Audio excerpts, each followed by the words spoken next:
부천서북교회 화요기도에 오신 모든 성도님들을 환영합니다.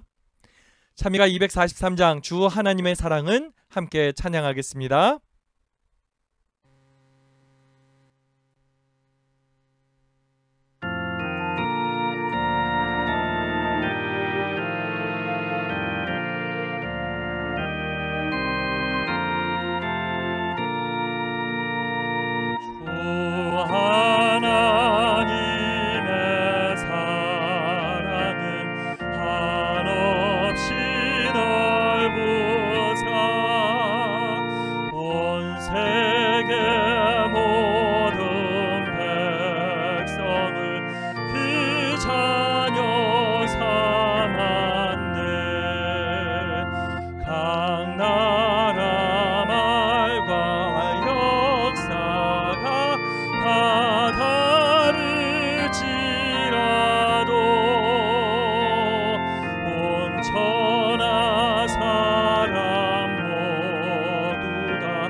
사랑하는 성도님 여러분들 안녕하십니까?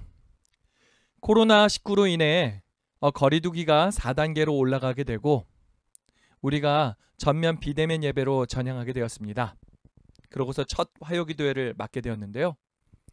계속 이 화요기도회와 이제 금요 안식일 환영 예배를 우리가 방송으로 드리다 보니까 별로 실감이 나지 않는 것 같아요.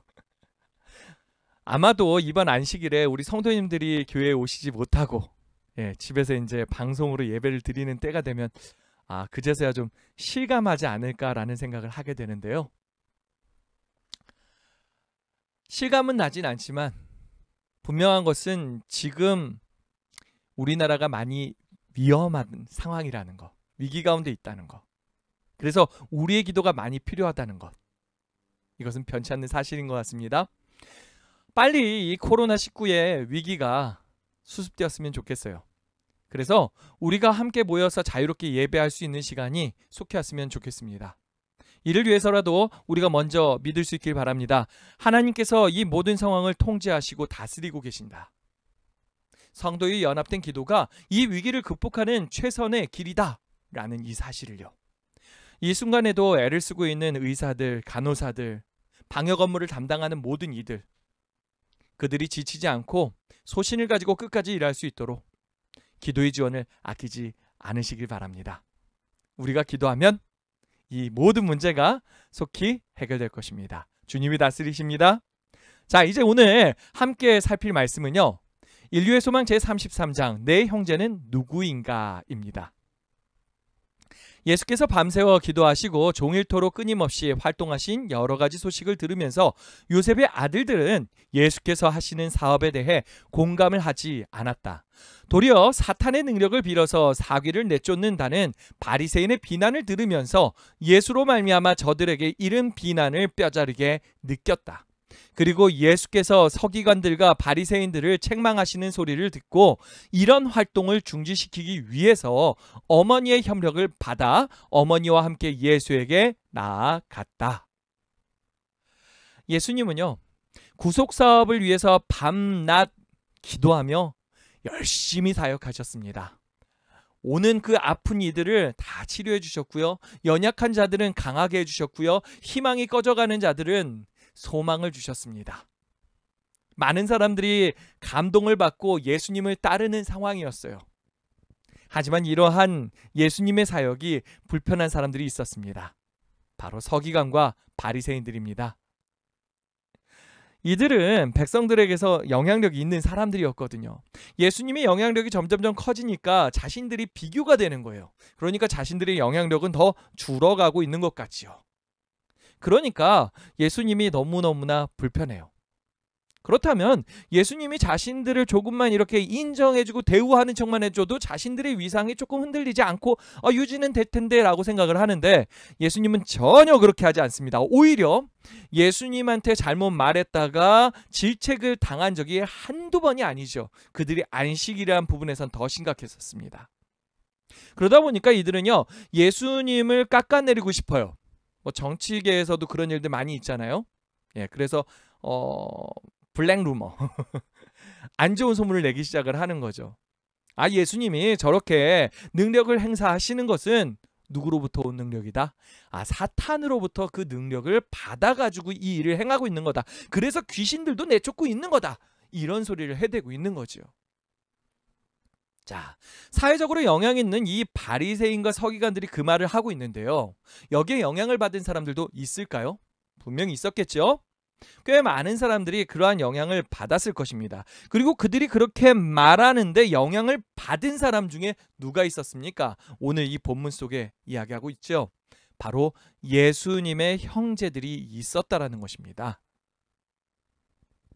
서기관과 그 바리새인들이요, 예수님을 비방한다 하더라도 통하지 않으니까 이제는 그 형제들을 비방하는 거죠. 저 식구들은 뭐 하는지 몰라, 이런 식으로요.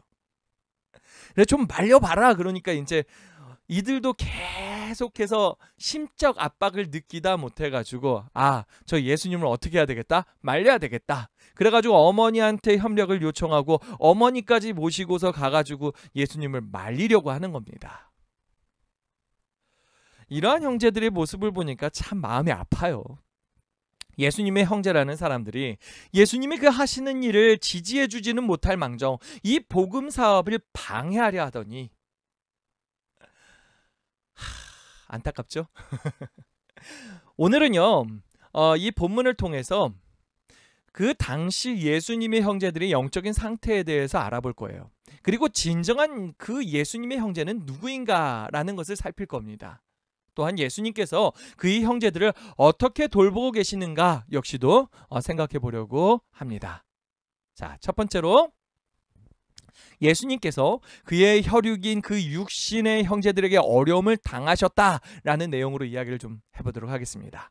마태복음 12장 46절 말씀입니다. 예수께서 우리에게 말씀하실 때 그의 어머니와 동생들이 예수께 말하려고 밖에 섰더니 어머니와 형제들이여 드디어 예수님이 그 일하는 곳에 도착하였습니다. 인류의 소망에는 이 안타까운 장면을 정말 잘 묘사해놨어요.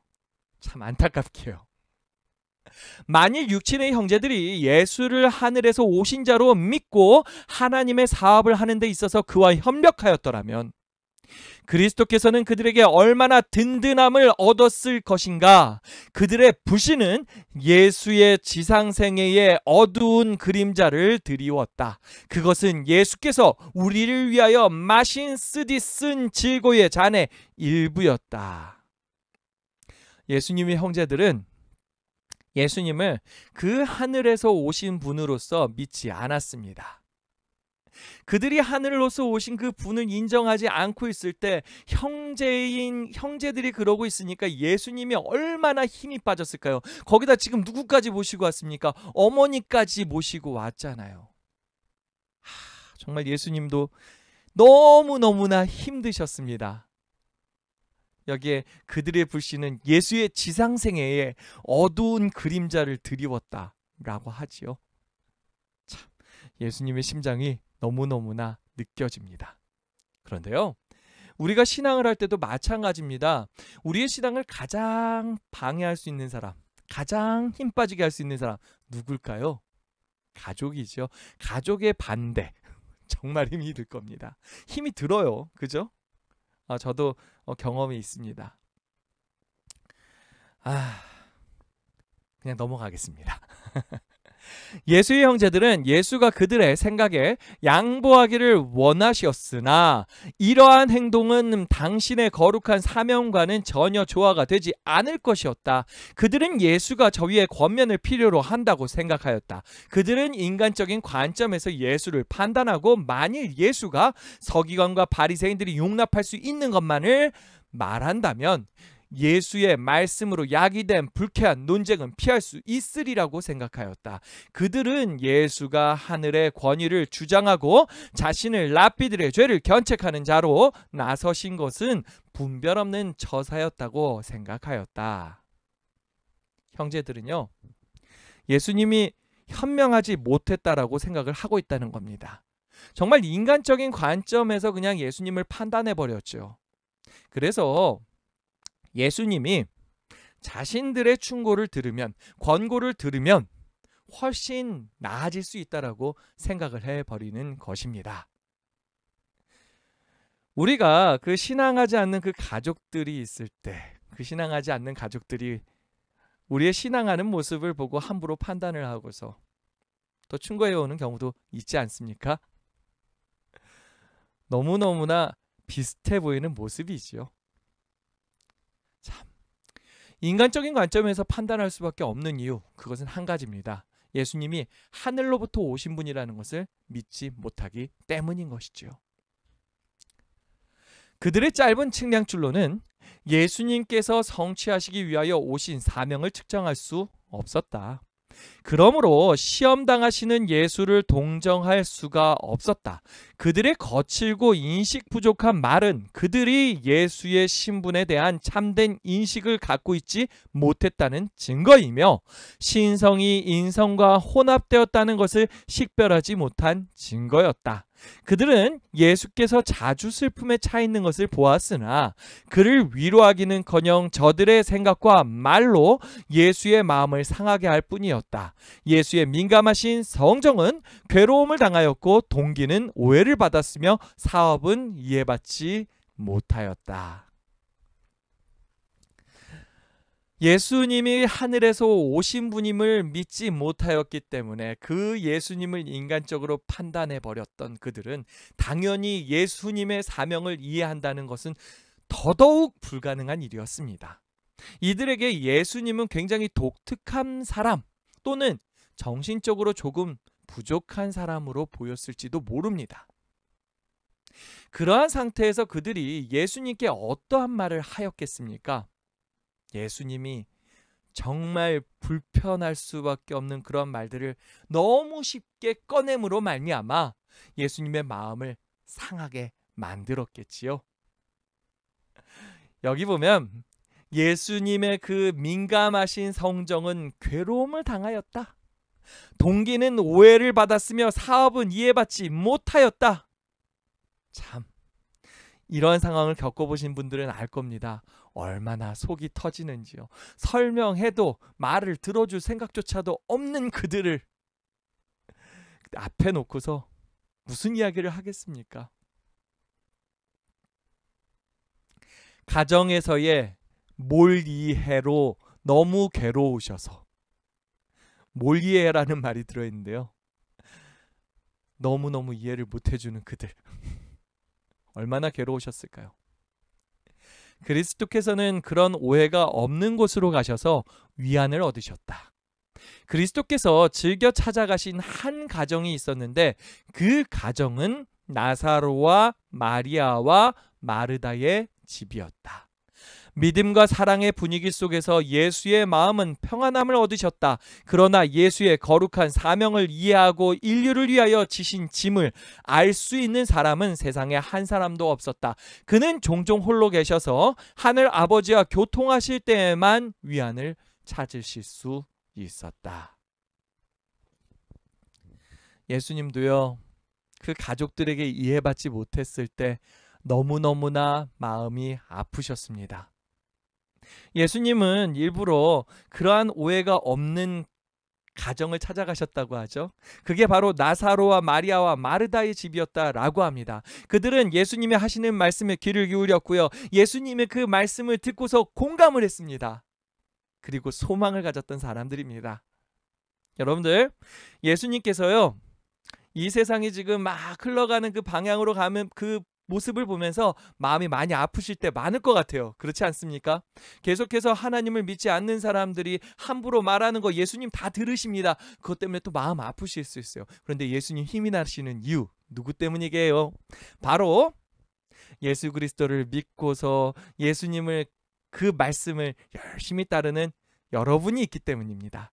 여러분들을 보시면서 여러분들의 가정에 방문하시면서 예수님이 힘을 얻으십니다. 그렇지 않습니까? 예, 우리 성도님 여러분들, 정말 예수님 말씀에 잘 듣고서 그 예수님 말씀에 따라가는 성도님들 되시길 바랍니다. 그러한 성도님들의 모습을 보면요, 목사인 저 역시도 힘이 납니다. 제가 참 목회를 하다 보면은 이 리더의 길은 참 외롭다 그러잖아요. 그렇게 외로움을 타진 않는데 때로는 목회를 하다 보니까 이게 이제 말을 못할 때가 많아요. 그러니까 말 못할 일들도 많고 목회자니까 하면서 이해받지 못할 때도 많잖아요. 그러한 것들이 좀 스트레스가 될 때가 있어요. 아, 정말 이것을 갖다 어떻게 풀지? 그럴 때면 저도 이제 또 이것을 받아줄 수 있는 사람, 함께 이해하고 공감할 수 있는 사람들을 또 찾아가는 거죠. 그곳에 가서 이제 이야기를 하면서 이 고민들도 나누고 생각도 나누다 보면은 힘을 얻는 것을 보게 됩니다. 저도 여러분들이 그러한 힘을 얻을 수 있는 공간들이 있기를 바랍니다. 특별히 예수님께서 어떤 상황에서 가장 위안을 얻었다라고 말씀을 하시냐면요, 하늘 아버지와 교통하실 때에 위안을 찾으실 수 있었다라고 이야기를 하잖아요. 그렇지 않습니까? 예수님은요, 그 하나님 아버지만 그 예수 그리스도의 사명에 대한 완벽한 이해를 그 당시 가지고 있었어요. 그렇죠? 천사들마저도 예수님이 지금 이 십자가를 향해서 나아가는 그 길 잘 알지 못했습니다. 그러니까 천사들과도 상의도 못했고 그 오직 하나님만 그것을 이해하고 상의할 수 있었던 상황이었다라는 거죠.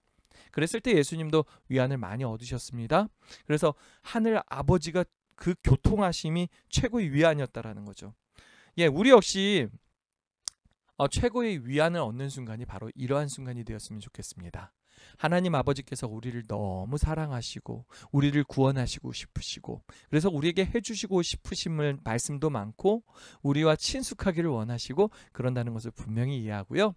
우리가 하나님 아버지 앞에 자주 나아가실 수 있길 바랍니다. 그리고 그분의 음성을 자주 들으실 수 있기를 바라요. 그래서 우리가 주님으로 인해서 힘을 얻는 사람들 되길 바랍니다. 자, 그러면 이제 예수님의 진정한 형제는 누구인가? 이제 그것을 생각해 보려고 합니다. 예수님은 마태복음 12장 50절에서 이렇게 말씀하십니다. 누구든지 하늘에 계신 내 아버지의 뜻대로 하는 자가 내 형제요 자매요 어머니이니라 하시더라. 누가 예수님의 형제요 자매요 어머니라고요? 바로 하나님의 뜻대로 살아가는 사람들이라고 말씀하시는 거죠. 형제들이요, 지금 예수님 앞에 와서 막 이런저런 이야기를 하는데 예수님께서 대놓고서 이 말씀을 하셨다. 이 말을 들은 형제들 마음이 어땠을까요? 니들이 형제들이 아니라 바로 저 사람들이 내 형제들이야 이렇게 말씀하시는데 그들의 마음에도 예수님의 말씀으로 인해서 상처를 입지 않았겠습니까? 그리고 여기에 이 자리에 어머니도 있어요. 그죠? 예수님의 어머니 마리아는 상처를 받지 않았을까요? 근데 어머니는요, 상처를 받지 않았다고 합니다. 보겠습니다. 믿음으로 그리스도를 받아들인 자들은 다 인간적인 혈육 관계보다 더 가까운 관계로 그리스도께 연합하였다. 그들은 예수께서 아버지와 하나가 되신 것처럼 예수와 하나가 될 것이었다. 예수의 어머니는 당신의 말씀을 믿고 행하는 자로서 육친 관계에 의한 것 이상으로 더 예수와 가깝고 구원받을 수 있는 관계를 가지고 있었다. 예수의 어머니인 이 마리아가 상처받지 않을 수 있었던 이유, 그것은요, 예수님이 어떠한 의도로서 이 말씀을 하시는지 알고 있었기 때문이었고요. 덕분에 그 예수님의 말씀에 오히려 위안을 얻을 수 있었다라는 거죠. 이미 그녀는요, 예수님과 더 가까운 관계를 가지고 있었다라는 겁니다. 예수님의 그 행하시는 사명을 완전히 이해하지는 못하지만 그래도 예수 그리스도께서 구원을 행하실 이시며 그 사실을 믿고 예수님을 따르고 있었다라는 거죠. 그녀의 마음속에요. 여기서 분명히 할 것이 있습니다. 예수님과 어떠한 관계에 있느냐에 따라서 예수님의 말씀은 전혀 다르게 들릴 수 있다라는 것입니다. 형제들은요, 지금 이 말씀에 기분 상할 수 있지만 훗날 예수님이 누구신지 정확하게 이해하고 구주로서 예수 그리스도를 구주로서 받아들이게 되는 그 날이 오면은 그때 예수님께서 하셨던 그 말씀을 전부 이해하게 될 것이라는 겁니다. 또한 형제로서 그 예수님과 함께 보냈던 시간들, 예수님과 나눴던 그 사소한 대화들까지 이 모든 것이 은혜가 되게 될 것이라는 거죠. 참 감사한 일 아닙니까? 지금은 비록 예수님의 이 말씀이 조금 서운할진 모르겠지만 훗날 그들은 예수님과 더욱더 가까이하여 예수님의 그 말씀을 위해서 목숨을 거는 그러한 사역자들이 될 것이라는 거죠. 예, 실제 그의 예수님의 형제들은요, 그렇게 되었습니다. 여러분들, 우리가 그 예수님과 어떠한 관계를 맺느냐, 이건 굉장히 중요한 것입니다. 여러분들 예수님과 정말 친밀하고 깊은 관계를 맺으시려기를 바랍니다. 그렇게 되면 예수님의 말씀이요, 다르게 들려요. 예수께서는 우리 친족이 되신 것은 우리를 속량하시기 위함이었다. 우리의 구주가 되시는 주께서는 부모나 형제나 친구나 애인보다 더 친밀하신 분이시다. 두려워 말라. 내가 너를 구속하였고 내가 너를 지명하여 불렀나니 너는 내 것이라. 내가 너를 보배롭고 존귀하게 여기고 너를 사랑하였은즉 내가 사람들을 주어 너를 바꾸며 백성들로 내 생명을 대신하라 라고 예수께서 말씀하신다. 예수님을 믿는 우리들을 예수님은 친족으로 보십니다. 형제 자매로요. 우리와 친밀한 관계를 맺기를 원하신다는 것이죠. 여러분들 예수님과 친밀해지시기 바랍니다. 이를 위해서 우리는 더 기도해야 할 것입니다. 주님의 말씀 듣기를 더욱더 즐거워해야 될 것입니다. 그래서 우리의 귀를 예수님을 향하여 더욱더 기울여야 돼요. 말씀 속에서 주님의 사랑의 음성을 찾으시기 바랍니다. 또한 내 삶에 주님이 어떻게 역사하셨는지를 끊임없이 살피시길 바랍니다. 주님께서 분명 우리 삶에 역사하시거든요. 그 강력한 손으로 우리의 삶에 개입하시거든요. 그렇게 예수님과 끊임없이 교제하시는 저와 여러분 되길 바랍니다. 하나님께서는요, 그 자녀들의 삶을 책임지십니다. 끝까지 보호하여 주시고 인도하여 주십니다. 이 사실을 믿으시길 바랍니다. 마태복음 12장 50절에 다시 한번 이 부분을 강조하고 싶은데요. 내 형제요 자매요 어머니이니라. 그리스도를 위하여 괴로움을 당하고 심지어 자신의 가정에서까지 오해와 불신을 감내해야 하는 자들은 예수께서도 그와 같은 고충을 겪으셨다는 생각을 함으로 위로를 얻을 수 있을 것이다. 예수께서는 그들을 불쌍히 여기신다. 여러분들, 혹 여러분들의 그 가정에서 믿지 않는 분과 함께함으로 인해서 고통스러운 일이 있다 하더라도요, 여러분들, 예수님께서 이미 그 길을 가셨다라는 것을 기억하시길 바랍니다. 예수님도 정말 오해 많이 받으셨고요. 형제들이 와가지고 오히려 잘못된 생각을 하면서 야, 너 왜 이렇게 어리석어 하면서 설득하려 하면서, 그렇죠? 예수님 마음에 상처 많이 받으셨습니다. 우리 믿음으로 인한 그러한 오해가 예수님은 더 컸다라는 것입니다. 그래서 예수님은 우리를 너무나 잘 이해하시고요. 예수님께서 우리를 불쌍히 여기시고요. 예수님께서 우리를 위로하시기를 원하신다라는 것이지요. 우리가 위로 얻을 수 있길 바랍니다. 예수님께서는 당신 안에서 우정을 얻고 하늘 아버지와 교통하시는 중에 얻으신 위안을 찾으라고 저들에게 분부하신다. 예수님은 우리가 주님 안에서 위안 얻고 힘을 얻기를 바라십니다. 예수님이 아버지 하나님과 교통한 가운데 힘을 얻으셨던 것처럼 우리가 주님과 그 교제함 가운데 힘을 얻기를 바라신다라는 것입니다. 여러분들, 힘이 나시기 바랍니다. 예수님 때문에 우리가 살맛이 났으면 좋겠습니다. 그리스도를 개인의 구주로 받아들이는 자들은 고아처럼 인생의 시련을 홀로 견디도록 방임되지 아니한다. 예수께서는 그들을 하늘 가족의 일원으로 받으시며 당신의 아버지를 그들의 아버지로 부르도록 분부하신다. 그들은 하나님의 마음에 사랑스러운 자들이며 가장 부드럽고 영속적인 끈으로 당신께 결합된 소자들이다. 하나님께서는 저들을 향하여 비상한 온정을 품고 계시는 바, 마치 신적인 것이 사람보다 뛰어난 것처럼 육신의 부모가 무력한 우리에 대하여 느끼는 것보다 훨씬 더 뛰어난 온정을 품고 계신다. 하나님이 우리를 향한 사랑이 얼마나 큰가를 이야기하고 있죠. 여러분들, 그 사랑은요 너무나 큽니다. 예수님은 우리를 가족, 그 가족의 관계보다 더 친밀한 관계로 우리와 함께 하시기를 소망합니다. 그리고 우리를 그 영속적인 끈으로 자신에게 묶으시려고 하신다고 하시잖아요. 그죠? 여러분들, 이 세상의 그 어떠한 것도요 주님의 그 큰 사랑에서 우리를 끊어낼 수 없습니다. 여러분들, 주님 안에서 살아갑시다. 주님께서 우리를 붙드십니다. 이제 마무리를 하려고 하는데요, 우리가 주님의 형제요 자녀된 자로서 이제 어떻게 살아갈 것인가 함께 살펴보도록 하겠습니다. 우리가 만일 예수와 친족 관계를 유지하고 있다면 우리 주의 형제 자매가 되는 자들을 얼마나 친절하게 대우해야 할 것인가? 우리는 우리의 거룩한 관계가 요구하는 바를 인정하는데 신속해야 하지 않겠는가? 하나님의 가족의 양자가 된 우리가 우리의 하늘 아버지와 우리의 동족을 존중히 여겨야 하지 않겠는가? 예, 우리가 하나님의 자녀지요? 예수님의 형제지요?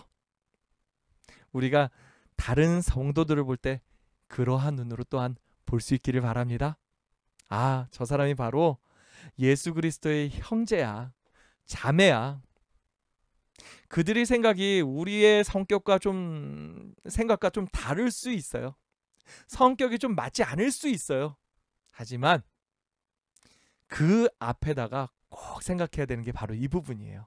아, 저들은 형제요 자매다. 그래서 우리가 보통 그 주님 안에서 다른 성도들을 부를 때 형제님, 자매님, 또 이렇게도 부르는 호칭이 있지 않습니까? 우리가 형제 자매로 보면서 서로 사랑하면서 거할 수 있길 바랍니다. 예수님 안에서 더 하나 될 수 있길 바랍니다. 예수님이 직접 말씀하셨잖아요. 그 제자들에게요. 너희가 서로 사랑하면 모든 사람들이 예수의 제자임을 알게 될 것이라고요. 많은 사람들이 우리가 서로가 서로를 존중하고 사랑하는 그러한 모습들을 볼 수 있기를 바랍니다. 그러고서 아, 바로 저 사람들이 예수님의 제자구나, 그것을 느끼고 알게 되기를 바랍니다. 우리 서로 사랑하며 주님 안에서 하나 된 부천서북교회를 만들어 갑시다. 자, 오늘 말씀을 이제 정리하고 마치려고 합니다. 첫 번째, 우리도 형제들이 여러 가지 오해로 인해서 신앙의 어려움을 당할 수 있지요. 그러나 그때에도 예수님처럼 하나님과 교통함으로 그 위안을 찾아갈 수 있기를 바랍니다. 두 번째, 예수 그리스도의 진정한 형제는 하나님의 뜻대로 행하는 사람입니다. 세 번째, 하나님께서는 자신의 뜻대로 하는 그의 자녀들을 보호해 주시고 끝까지 그의 생애를 책임져 주십니다. 그러므로 우리도 육신의 형제들과 믿음의 형제들의 필요를 채워주는 하나님의 자녀들이 될 수 있기를 바랍니다. 말씀을 마치겠습니다. 하나님이 우리와 함께 하십니다. 자, 이제 개인 기도 시간을 가지려고 하는데요. 앞에 기도 제목이 있습니다. 1번, 코로나19가 진정되도록 2번, 부천서북교회가 주님 안에서 하나 되기를. 세 번째, 육신의 건강으로 어려움 중에 있는 성도들을 위해서. 네 번째, 개인 구도자들을 위해서, 기도 파트너를 위해서, 청년 학생 어린이를 위해서, 그리고 특별 기도 제목으로 우리 백흥호 집사님과 송진우 청년의 치료를 위해서 기도해 주시고요. 그리고 고통받고 있는 그 가족들을 위해서 기도해 주시기 바랍니다. 더 힘이 날 수 있길 바랍니다. 함께 기도하겠습니다.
함께 기도하겠습니다. 사랑의 아버지 하나님, 하나님께서 우리를 늘 사랑으로 인도하여 주시고 돌봐주심을 감사드립니다.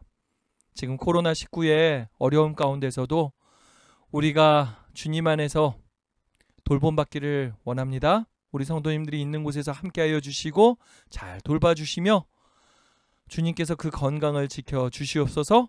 또한 우리가 오늘 함께 주님의 형제가 누구인지를 살폈습니다. 우리가 주님을 더욱더 믿고 따름으로 말미암아 주님의 형제들로 살아갈 수 있게 도와주시옵소서. 또한 우리 가운데 서로가 서로를 바라볼 때 주님의 형제로서, 한 형제로서 바라볼 수 있게 도와주시고 더욱더 연합하여 기도할 수 있는 성도 되게 하여 주시옵소서. 주님들 함께 하심을 감사드리며 또 남은 한 주 동안도 주님께 더욱더 기도하며 붙들며 우리의 이 구원을 위해서 애쓰시는 그 주님을 바라보며 살 수 있기를 소망하며 사랑의 예수님 이름으로 간절히 기도합니다. 아멘.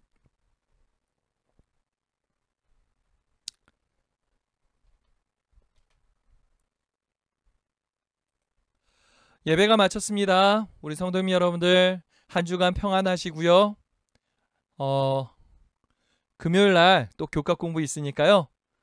꼭 교각 책을 열심히 공부해 주시기 바라고요. 성경절도 우리 기억절도 꼭 외워주시기 바랍니다. 우리 안식일 시작할 때 뵙겠습니다. 안녕히 계십시오.